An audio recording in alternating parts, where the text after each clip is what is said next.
Hello అండి అందరికీ. Please subscribe to my channel. ఈరోజు చూడండి నేనైతే ఎగ్‌తో అయితే ఇడ్లీ కర్రీ ఎంత చేశానో చాలా అంటే చాలా టేస్ట్‌గా, చాలా అంటే చాలా బావుంది. ఓసారి మీరు కూడా ట్రై చేయండి. ఎలా ఉందో కామెంట్ చేయండి. అలాగే తప్పకుండా అయితే ఒక లైక్ చేయండి.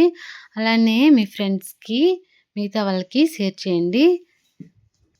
ఈ విధంగా ఎగ్ కర్రీ చేయడం వల్ల మనము పిల్లలు చిన్నవాళ్ళ నుంచి పెద్దవాళ్ళ వరకు చాలా అంటే చాలా ఇష్టంగా తింటారు. మనం రొటీన్‌గా ఎగ్ ఆమ్లెట్స్, అలాగే ఎగ్ కర్రీ, అలాగే చాలా అంటే చాలా డిఫరెంట్‌గా చేస్తాం గదా! ఇలాగా ఒకసారి చేయండి. చాలా అంటే చాలా బావుంటుంది. బయట వర్షం పడుతుంటే ఇలాగా ఇంట్లో ఎగ్ కర్రీ చేసుకొని తింటే చాలా అంటే చాలా బావుంటుంది. దీనికోసం అయితే ముందుగా కుక్కర్‌లో మనం ఇడ్లీ పెడతాం గదా! ఆ ఇడ్లీ కుక్కర్‌లో అయితే ఒక 2, 3 గ్లాసెస్ అయితే వాటర్ వేసుకొని అందులో ఉప్పు అయితే వేసుకోవాలి. రాళ్ళుప్పు. నేనైతే ఉప్పు వేయడం అయితే చూపించలేదు. ఉప్పు అయితే ఇందులో కరిగిపోయింది. కొద్దిగా ఈ వాటర్ బాయిల్ అయిన తర్వాత ఇడ్లీ ప్లేట్ ఉంటుంది గదా! అదైతే ఇడ్లీ పాత్రలో ఇలాగ పెట్టుకొని ఒక్కొక్క ఎగ్ అయితే ఇందులో అయితే వేసుకోవాలి. నేనైతే 5 ఎగ్గులు వేసుకున్నాను. 5 కోడిగుడ్లు వేసుకున్న తర్వాత నాకైతే వైట్ అయితే ఇలా మిగిలింది. అదైతే ఒక బాక్స్‌లోకైతే టోటల్లీ సరిపోయింది. ప్లేట్‌కి టోటల్లీ ఆయిల్ వేసిన తర్వాత ఇలాగైతే ఎగ్‌లన్నీ టోటల్లీ వేసుకోవాలి. తర్వాత ఇందులోకి ఒక స్పూన్ అంతా ధనియాల పొడి, ఒక స్పూన్ అంతా కారపొడి, రుచికి తగ్గట్టు అయితే సాల్టు, ఇందులోకి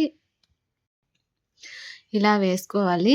ఇలా వేసుకున్న తర్వాత కొద్దిగా అయితే పసుపు ఎక్కువ వేయడం వల్ల మనకి పసుపు వాసన వస్తుంది. కాబట్టి ఒక హాఫ్ స్పూన్ కాడికి కొంచెం తక్కువ అయితే పసుపు అయితే వేసుకోవాలి. వేసుకొని టోటల్లీ ఒకసారి అయితే మొత్తము అంతా అయితే ఇలాగ మిక్స్ చేసుకోవాలి. మిక్స్ చేసుకున్న తర్వాత ఇక్కడ మనమైతే ఎగ్స్ ఇలా వేసినాం కదా! ఇడ్లీ పాత్రలో ఎగ్స్ ఇలా పెట్టుకున్న తర్వాత దానిపైన అయితే టోటల్లీ అంతా ఇలాగైతే పౌడర్ అనేది మనం అంతా చల్లుకోవాలి. మసాలా అంతా కొద్దిగా వేయనవసరం లేదు. మనకి కారము, ఉప్పు సరిపేట్టుగా అయితే వేసుకోవాలి. ఎందుకంటే ఇలా వేయడం వల్ల మనకి లోపలికి మొత్తం అంతా ఈ కోడిగుడ్డుకు మొత్తం అంతా పట్టి మనకి కూరలో వేసేటప్పుడు చాలా అంటే చాలా టేస్ట్‌గా, చాలా అంటే చాలా బావుంటుంది. ఇలా పైనంతా వేసిన తర్వాత పైన ప్లేట్ పెట్టి ఒక 20-15 మినిట్స్ అయితే నీట్‌గా అయితే బాయిల్ చేసుకోవాలి. ఇలాగా చూడండి నేనైతే ఒక 20 మినిట్స్ అయితే పెట్టాను. ఇలా 20 మినిట్స్ తర్వాత ఈ విధంగా నీట్‌గా అయితే నాకు కుక్ అయ్యాయి. టోటల్లీ మొత్తం తీసి ఇలా అయితే పక్కన పెట్టుకున్నా. మనకు చాలా అంటే చాలా బాగా ఉడికాయి కదా! దీనికోసం అయితే ఒక 4, 5 మీడియం సైజ్ టమాటాలయితే బాగా ఎర్రగా మాగిండేటివి ఇలా అయితే కట్ చేసి పెట్టుకోవాలి. సన్న సన్న పీసెస్ లాగా. ఒక మీడియం సైజ్ ఎర్రగడ్డ ఒక 4, 5 ఎర్రగడ్డలయితే వేసుకోవాలి. నేనైతే సన్నగా ఉండే ఎర్రగడ్డలు అంత పెద్దవి కాదు. మీడియం సైజువి అయితే ఒక 4, 5 కట్ చేసి పెట్టుకున్నా. 4, 5 కరివేపాకు రెబ్బలు, తర్వాత ఒక 5, 6 వెల్లుల్లి రెబ్బలైతే మధ్యలోకి సన్నగా అయితే ఇలాగైతే కట్ చేసుకున్నా. తర్వాత స్టవ్ వెలిగించి పెనం పెట్టుకొని ఆయిల్ వేసుకోవాలి. ఆయిల్ బాగా హీట్ అవ్వాలి ఇలాగా. ఆయిల్ బాగా హీట్ అయిన తర్వాత ఒక స్పూన్ అంతా జీలకర్ర, ఒక స్పూన్ హాఫ్ స్పూన్ అంతా ఆవాలైతే వేసుకోవాలి. ఇందులోకి ఒక 5, 6 లవంగాలైతే వేసుకోవాలి. తర్వాత ఇందులోకి మనము ఒక మీడియం సైజ్ ఉల్లిపాయ ఉంటుంది కదా! ఎర్రగడ్డ అదైతే నీట్‌గా కట్ చేసి పెట్టుకొని ఇందులో అయితే వేసుకోవాలి. ఇలా వేసుకున్న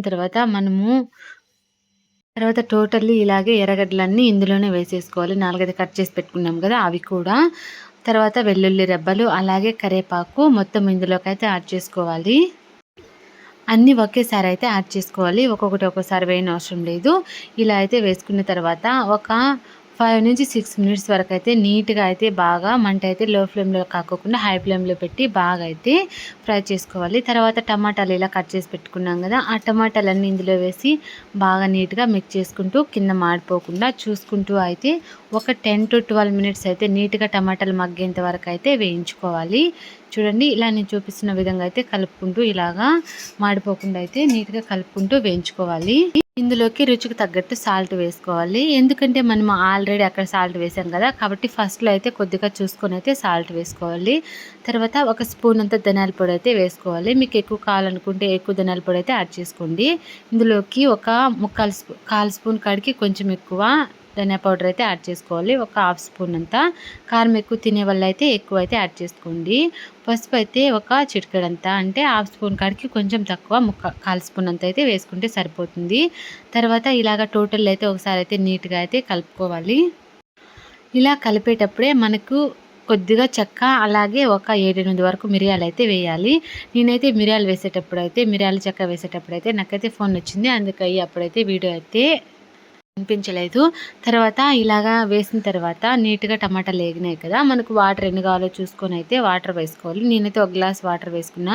తర్వాత మనకు స్మాషర్ ఉంటుంది కదా! దాంతో అయితే నీట్‌గా అయితే మెత్తగా టమాటాలన్నీ బాగాలాగా అయితే మెదుపుకోవాలి. లేకుంటే పప్పు గత్తితో నీట్‌గా ఇలా బాగా మెత్తగా రుద్దుకోవాలి. చూడండి ఇలాగైతే నేనైతే మెత్తగా టమాటాలనైతే రుద్దుకున్నాను. తర్వాత పక్కన మనం బాయిల్ చేసి పెట్టుకున్నాం కదా! ఎగ్ ఇడ్లీస్ చూడండి ఎగ్స్ టోటల్లీ ఇందులో అయితే యాడ్ చేసుకోవాలి. మనకు ఇప్పుడే ఇలా ఉన్నప్పుడే ఉప్పు, కారము అన్నీ అయితే ఒకసారి చూసేసుకుంటే సరిపోతుంది. ఇది చాలా అంటే చాలా టేస్ట్‌గా మనకి చపాతీలకి, అలాగే పూరీలోకి, పరోటాలోకి, అలాగే వైట్ రైస్‌లోకి చాలా అంటే చాలా బావుంటుంది. దేంట్లోకైనా కూడా సూపర్‌గా అయితే తినొచ్చు. అలాగే మన ఛానల్‌ని తప్పకుండా అయితే సబ్స్క్రైబ్ చేసుకోండి. Thank you for watching.